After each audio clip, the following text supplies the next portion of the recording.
Welcome to the Sportsman's Voice podcast, your inside connection to outdoor legislation. From the Beltway to policy happening your way, we're covering it all. I'm your host, Fred Bird. Join us as we explore public land access, wildlife and fisheries management, Second Amendment rights, the triumphs that shape our nation, the sports we all love, and the stories that fuel our passion for the great outdoors. This is the Sportsman's Voice podcast.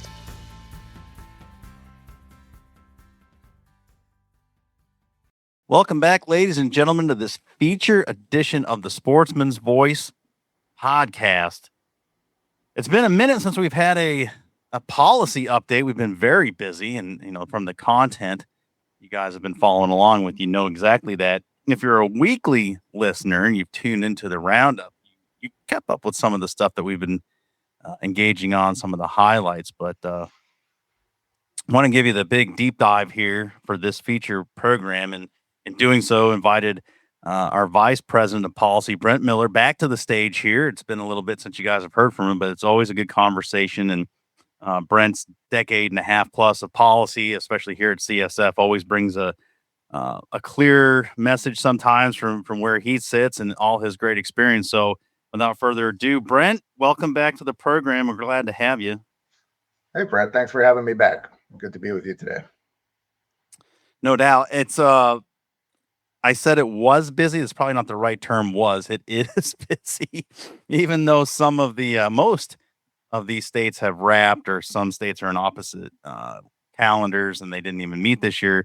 We still have a handful and a half out there still legislating, but for the most part, we're kind of eyes set to the end of the year in 2027. But before we get there, I wanted to give you the time to go over some of the big policy highlights. We break these up into buckets, especially when it comes to terms of state level policy engagement, things we've stopped, things we've encouraged and got over finish line. So I'm going to turn it over to you as the big voice on all of this and all your experience, and tell the audience what the significance of all these engagements means. Yeah, absolutely. Well, I appreciate that, Fred. And I got a little chuckle when you said, "Yeah, we're still busy," because I remember, when I first got hired on at CSF, and this is going back to 2010. The folks who were working state policy at the time told me, it's going to be busy, January to June, and then you'll have a little bit of breathing room. You'll have some downtime. And man, where we're at as an organization right now, we're still rocking and rolling, and that downtime doesn't seem to be happening the same way it used to. But that's good. We're busy, we're active, and as soon as one session's over, now we're looking to the next one. But before we get too far future looking, this year was another great year for us. Overall, I think our team is out there doing some truly exceptional work, not only supporting the caucuses and the NAS network and the Governor's Sportsman's Caucus, but also really moving the needle on the policy as well. Right now we have about 100 wins, a little bit over 100 policy wins already secured this year. And I'm pretty confident we're going to get up to around 200 by year's end. As you mentioned, we do have a number of full-time legislatures that are out there. So there's a ton of anti-sportsman bills that we've already stopped, that we've engaged on, that are just sitting there in these full-time legislatures that we at CSF don't actually count as a victory until we have that final gavel when they finally go out. And so, once they go out, a lot of these bills are going to significantly ramp up that win count for us. But we're right on pace. The last 8 years, we've been averaging 200 policy wins across the nation at the state level. So we're right on pace to get there again this year. And we've had some pretty major wins. Thinking about Sunday hunting in the Northeast, since you're up there in the Northeast, and you and your team have been doing a lot of really excellent work on this. And this year we had some additional progress made in Maryland, which was good. And Delaware was really the big story this year with adding in all the small game opportunities, and now essentially all of the statutory restrictions that were once in place in Delaware, which not that long ago, going back about a decade ago to 2015, they were fully prohibited in the state of Delaware. There were practically no Sunday hunting opportunities. And now to have them a decade later, after four bills maybe that the caucus worked on and over the years, it took little bites at it, but eventually got to eating the whole elephant, if you will. And then you add that on to the victories from last year, right? The Pennsylvania victory was absolutely huge. Same deal there, eliminating all of the restrictions in Pennsylvania that at one time was nearly a complete prohibition in the state. And then Connecticut also had some pretty big strides last year too. So, just the last 2 years, that's new Sunday hunting opportunities for people across 4 different states in the Northeast region, and a total of about 30 million or 30 million plus acres where you can now have additional Sunday hunting opportunities. So, pretty major accomplishment there. And kudos to you and your team up in the Northeast, which is really predominantly a Northeast issue with a few exceptions down into the Southeast, but predominantly a Northeast region. So, Northeast regional issue, if you will. Yeah, it definitely is localized, unfortunately. But I mean, I guess not unfortunately. Unfortunately for us, but where there were those Sunday hunting restrictions historically all throughout the country, it's great that it's just in our little corner and everyone else across the country is not dealing with that. Yep. Yeah. A couple handful of states we still got to work on. I know there's some work that you're continuing to do up there in Massachusetts as we look towards the back half of the year here, and hopefully we'll get a favorable report at a conference committee. And we still got to tackle it up in Maine. They're kind of the last holdout. They will be the last holdout. So, but yes, the Sunday hunting was a pretty major one. Also thinking about some of the proactive work that we've been doing as an organization and as a team out there. No net loss was another really big focal area for ours in the last couple of years, and we had a pretty major win in South Carolina this year, where they did pass the no net loss bill that we started working on with them last year.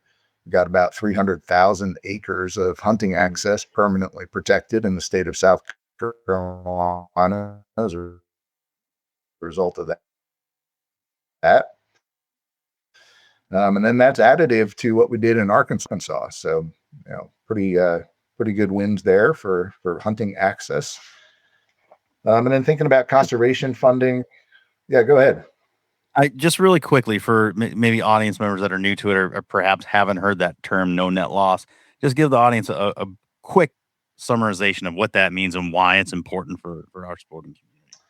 Yeah, absolutely. So basically what it's doing is it's just establishing a baseline for the total hunting acres or the total opportunity that you have within a state currently, and essentially putting that into statute and saying that that is the base minimum that the state has to continue providing for hunting and fishing going forward.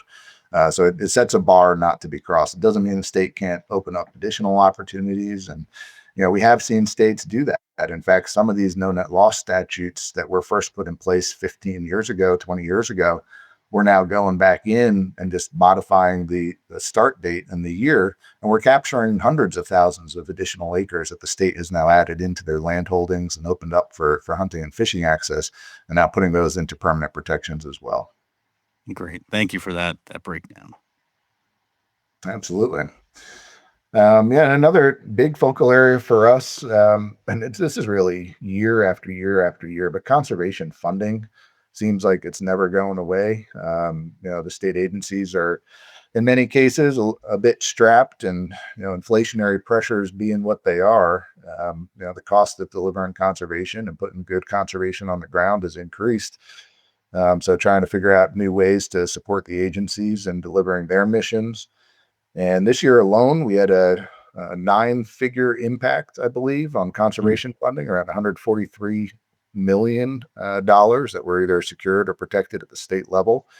And that's pretty common. You see that pretty much year over year with us. Some years that goes up to 300 or 400 or $500 million, but pretty much every year it's hundreds of millions of dollars that CSF and the caucuses are helping secure and ultimately deliver to the agencies for them to carry on their good work.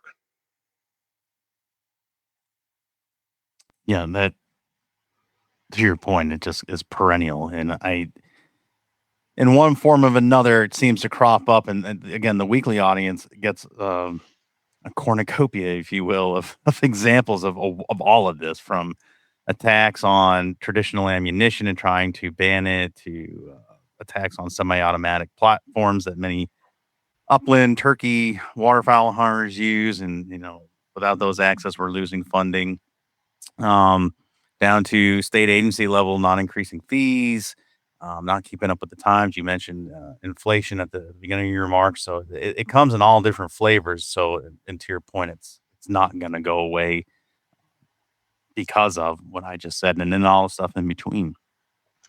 Yep. And then we always have to be on the lookout as well that, as the states are crafting their budgets, they're not trying to dip into the conservation fund to satisfy other budget areas, which is a pretty big issue because if the state ends up doing that and they pull license dollars out of the conservation fund to be used to pay for healthcare or whatever other program they're looking to fund, then the state agency essentially not only loses that license dollars, but they also lose their eligibility to get the federal match dollars through Pittman-Robertson and Dingell-Johnson or the Wildlife and Sport Fish Restoration Program. So we always have to be on the lookout for that kind of stuff too. Yeah, and I guess one of the sorry, go ahead. I was just saying, let's keep going because I know we haven't even touched on some of the issues out west where we've seen a lion's share of the spotlight really settling. I don't want to preempt anything you were going to say, but just a lot going on out there we've been covering. Well, there is, and it's a pretty big challenge to try to cover this in a half-hour program, but we'll do our best. We'll see what we can do here.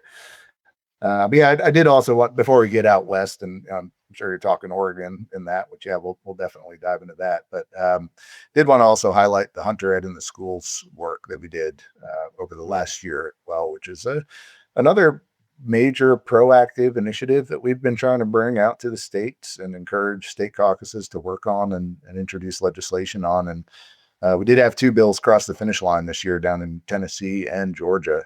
So a couple of really good wins coming out of our southern region that now going forward, school districts in both of those states will have the ability to opt in to offer hunter education as a formal part of their school curriculum to grades 5 to 12 in the case of Tennessee or 6 to 12 in the case of Georgia. So trying to meet potential hunters and anglers where they are, and essentially make this programming more accessible to everybody.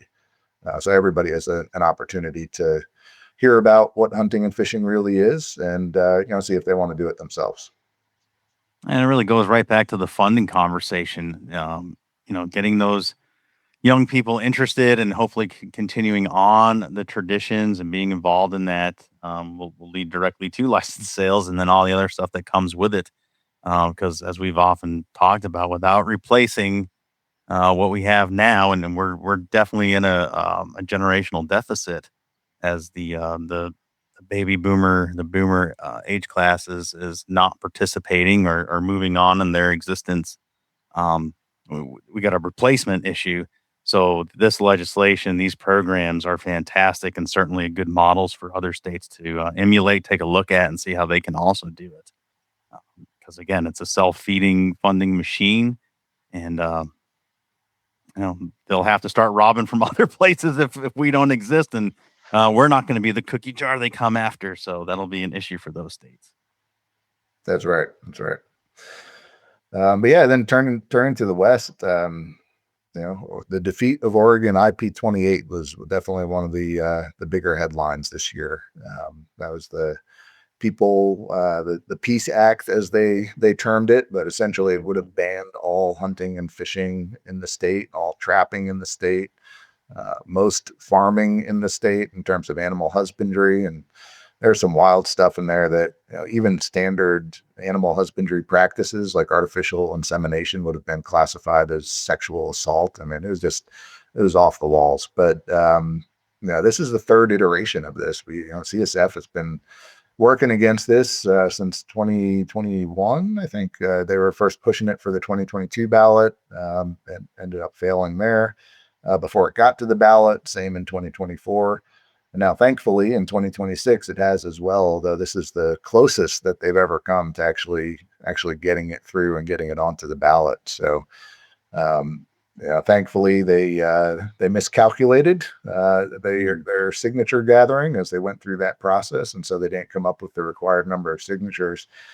But there are still over 100,000 people in the state of Oregon that actually put their name on this thing and said, "Yeah, look, this is a good idea. Let's get this to the ballot." Which is that's pretty problematic in and of itself. But I think it also tells us that it's not going away, and we'll likely be having to play whack-a-mole on this thing into the future until we do something proactive and potentially change the way fish and wildlife issues are treated at the ballot. Yeah, and we've covered that as well. We have an example out there in the West, and then certainly trying to work on those issues of that ballot box biology on the states that have those ballot initiatives. And like Maine up here comes to mind. And golly, I think you go back 12 years, there was the bear referendum, which you were probably all in on it, your time up here. Um, and that was a big effort. And we've heard rumblings of additional uh, attempts at that bear hunting specifically coming back. Fortunately, they've not reared their head, but yeah, these are problematic, and uh, don't see any let up on those, especially if once we get past election season here. But we can dive into that here in a little bit. Yep, that's right. Yeah, I think really we need to be examining the way we're treating fish and wildlife issues at the ballot box, really across the board for all the states that allow the ballot process to drive policy. And there are some good examples out there where states have taken a crack at addressing this. And there's a number of different ways that states can look at it, whether it's changing the way things get to the ballot in terms of the signature gathering requirements and making sure rural voices are considered in that. And somebody can't just go outside and of a Whole Foods or Trader Joe's in an urban area and get all the signatures they need in a weekend. They actually have to be incorporating all the voices of the state into the process. So that's one way. And then you can also take a look at, if they do qualify for the ballot, what do they have to do to pass? Is it a simple majority? Is it a super majority? Uh, the example in Utah where they've changed it to a super majority worked so since they've had that in place. There hasn't been a single fish and wildlife issue that's even made its way to the ballot. So definitely some good examples out there, and that's going to, I think, for our entire community, have to be a big focal area for us as we go forward, thinking about these ballot issues. Right, the hunt and fish was significantly on the map this year. We didn't get some of the results we wanted, but there are still some or one in play. Do you want to speak to right and hunt and fish constitutional amendments? Yeah, happy to. And that's another good way that we can protect our interests at the ballot box is actually enshrining the right to hunt and fish and harvest wildlife by traditional means right into the state constitution. So doesn't necessarily stop the bad ideas from percolating up, but it does provide a very good line of defense for us, should those ideas come to pass. And yeah, we have a really good chance in Colorado this year. I think it's looking incredibly positive in terms of signature gathering, and believe that petitioners are now up over the required minimum. So anticipating that will be on the ballot this year in Colorado. And that's incredibly welcome news, thinking about the challenges that Colorado has had in recent years. We had Prop Mhm. 124 with the mountain lion stuff just the last election cycle. A couple cycles before that, we had the wolf reintroduction issue.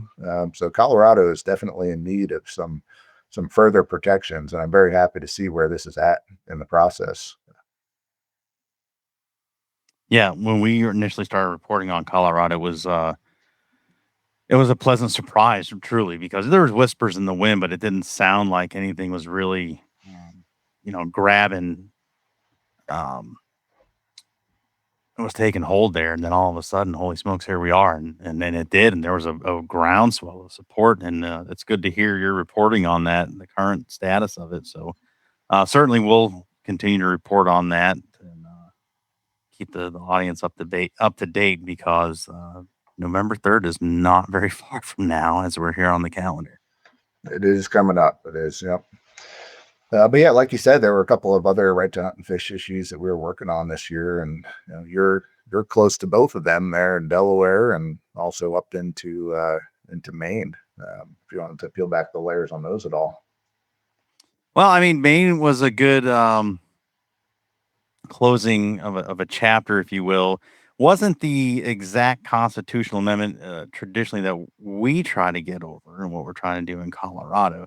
However, because Maine had a constitutional right to food that they had passed 4 years ago, there was an updated definition to the word hunt. So statutorily, once that was updated, it plays in tandem with the constitutional right to food. And so explicitly, Maine has the right to hunt, fish, and trap as a part of that guarantee. So um, it was positive movement in Maine, and then Delaware. They're interesting insofar as it doesn't go to the ballot. This would just be a legislative move. So over the two sessions they have there, it did. Oh, forgive me, I'm losing track of the days here. I believe we are close to, or we did advance it, and now we need to in the second half see that it carries through.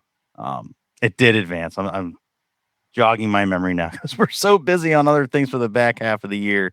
There was some back and forth with it, but it got into a place where the assembly put it forward, and now we're seeing what happens on the second half of their biennium, and that, yeah, like that's it. That's the unique part of Delaware is it doesn't go to a vote. So if that does continue forward, then there's going to be a grassroots campaign to call your legislators. But yeah, Delaware and Maine making some waves there as well. Yeah, absolutely. And Delaware, I think, was a really interesting one when you saw some of the other voices that came into the play in that as we were doing sort of those background negotiations where we had some pretty good language at one point, and then through the sausage making process that is policy, some other voices came into play and had some language that was really not that favorable actually get inserted into it, which would have granted local control over setting hunting and fishing regulations and things that we as an organization found pretty problematic. So although that did get out of the House, I don't think it actually did clear the Senate in terms of the final result on that, which is good in my opinion. I mean, that gives us a chance to go back and relook at that language and hopefully dial it in a little bit for next year. I know it's going to remain a priority for the caucus co-chairs there. They're pretty fired up about it. So I think there's a real opportunity to look at it again and hopefully do it a little bit better as we go forward. And then you had the tremendous effort up there in New Hampshire as well, which I know you've already reported on in the program, but just thinking about right to hunt and fish. I mean, it got pretty dang close in New Hampshire too. And talk about future opportunities. I think that's one that should be on the short list for us. Yeah, no doubt. And again, November 3rd comes into play there, and see what that looks like on the back side of that will really help steer that. But to your point, we had a really good coalition that came together. Some thinking outside the box on that coalition building and tapping into different sectors of the state and population. So it was very encouraging. Silver linings abound in that. We didn't get the result we wanted, but a lot of lesson learning. And again, there's going to be a whole host of interests that are going to come back looking for that again and be more well informed on the process, as well as being passionate about, hey, we didn't get this, we wanted it. So let's take a bigger bite at this apple and see what we can get. So yeah. Yeah, absolutely. I think for our purposes of time, we need to start taking a look at the back half of the year, because I don't want to take more than I'm allowed because you are just as busy as the rest of us, if not more so, on some bigger projects. So NASC is coming up. The audience here has been primed for it. I've been pushing the early bird registration, and we'll do that now again. Make sure you're going and registering while you can through congressionalsportsman.org, congressionalsportsman.org. Go to the summit page. You can check out the agenda as it's building out. You can see the outdoor activities, which I continue to remind you, if it's not sold out, get in on it now, because they will sell out fast, and you don't want to be someone that is sad and disappointed on Thursday when you're not prepping to go out to the field or some outdoor activity. So take advantage of the time you have and get it done now. So that commercial out of the way, bring us through NASC, Brent. What are we looking at? We got some really cool stuff on the agenda, shaking things up a little bit. I don't know if you want to let that cat out of the bag yet or force people to get there so they can see what we're talking about.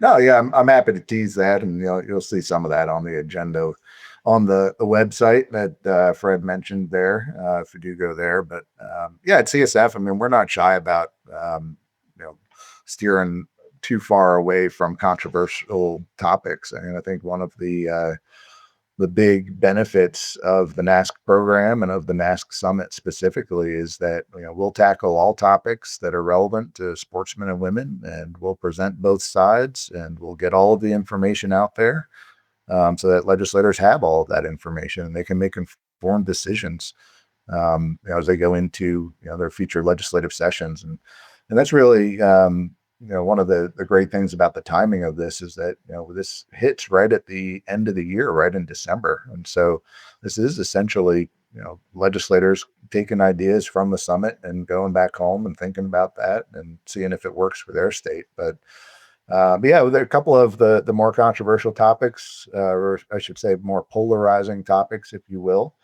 that we'll have on the agenda this year. One is going to be the open fields issue, which is really interesting. And we're seeing some additional case law now established around that. And I'm sure you saw the news out of Pennsylvania over the weekend here, where as a result of that recent legal decision, the Pennsylvania Game Commission and Fish and Boat Commission have now done away with their deputy game warden programs, which was the volunteer aspect of their enforcement division. So really interesting updates there, highly timely and incredibly relevant. We're seeing this issue bubble up in a lot of different states, but it is a fairly controversial one. But we'll be tackling it. The other one that really comes to mind in that kind of category is the CWD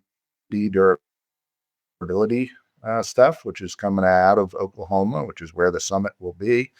There's the concept of being able to breed more CWD durable animals through genetics and actually get them onto the landscape to potentially change the survivability and long-term prospects of the herds, which is an interesting idea, but certainly a controversial one within our community when we think about genetically modifying wild populations.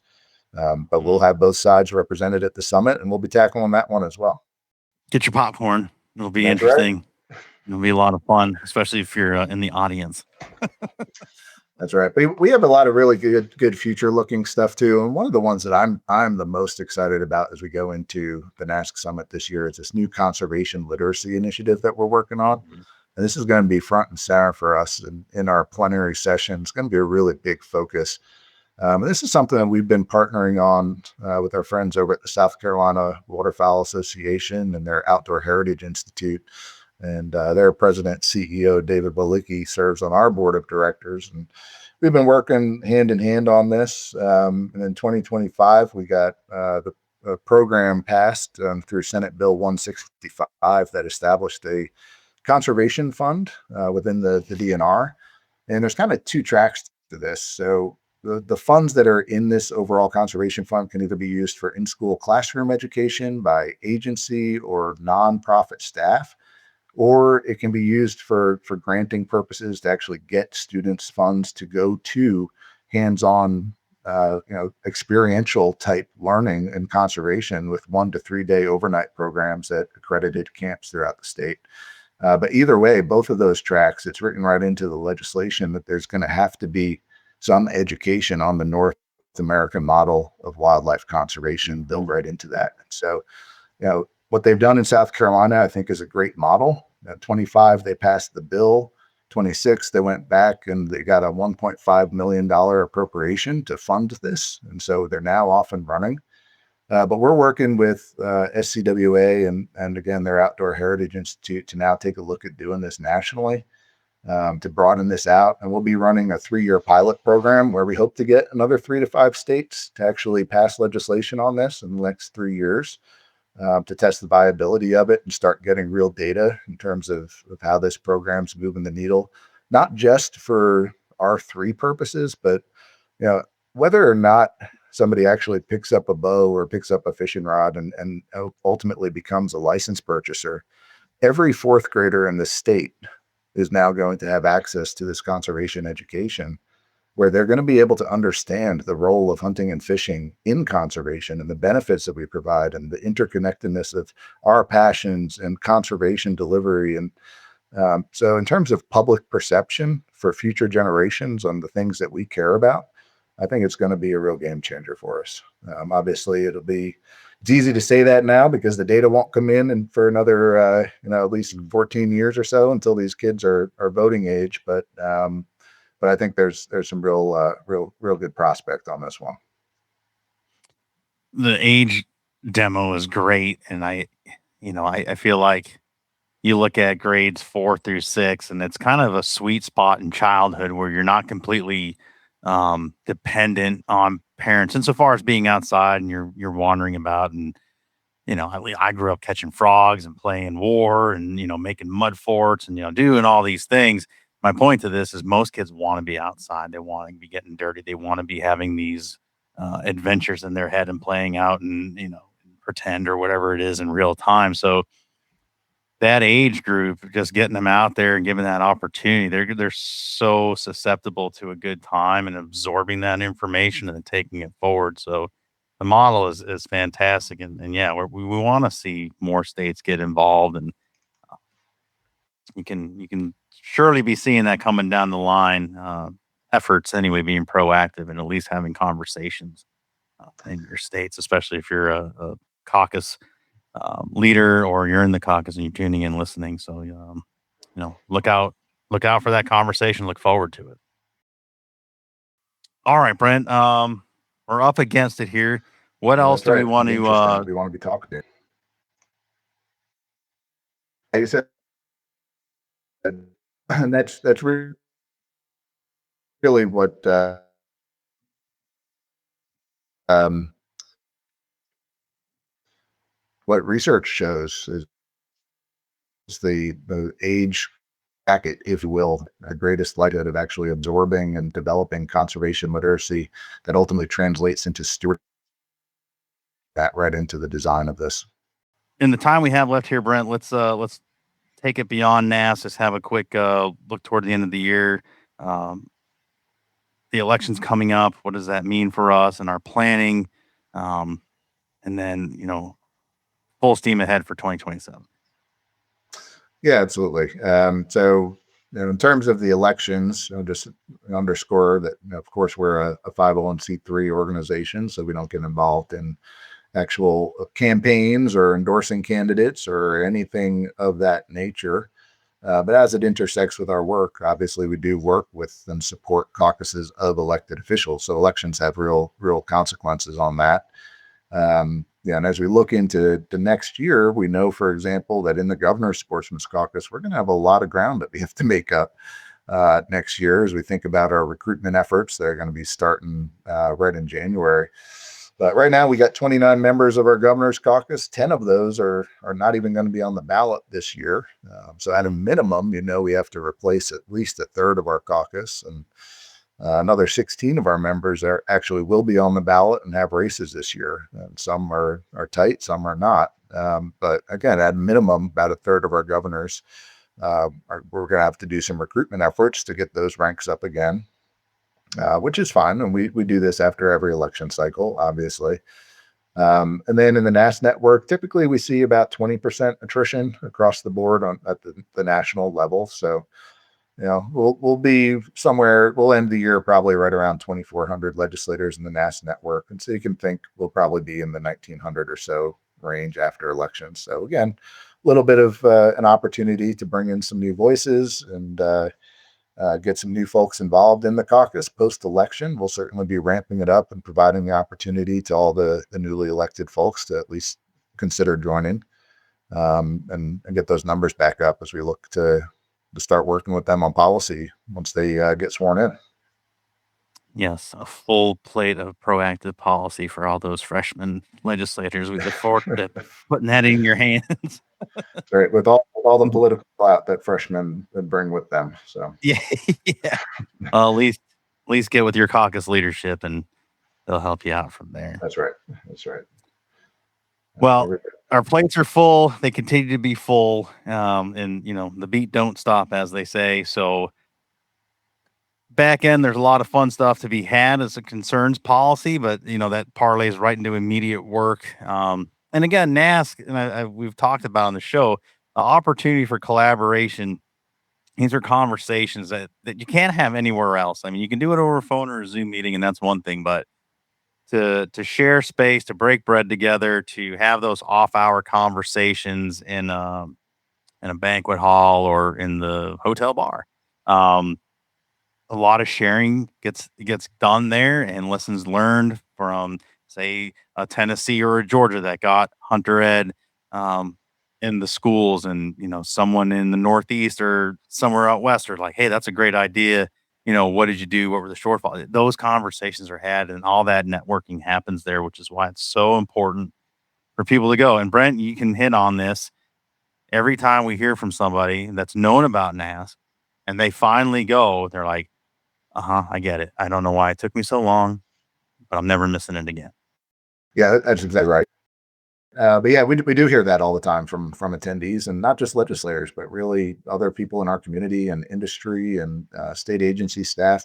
I think you don't know it until you experience it, but it really is a truly unique conference, especially if you're used to these, all these other state legislative conferences that are held throughout the year with all the various organizations. The NASC Summit truly is a very unique offering that is unlike anything else that's out there. So do encourage everybody to come on and join us this year. We've got an excellent agenda, some really good opportunities to go afield, and some great hands-on demonstrations being planned as well. So it's going to be a good couple of days. Brent, thanks so much for your time. Thank you for those great updates.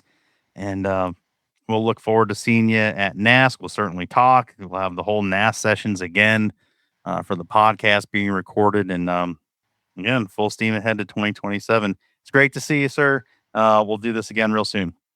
Sounds great. Appreciate it, Fred. Thank you.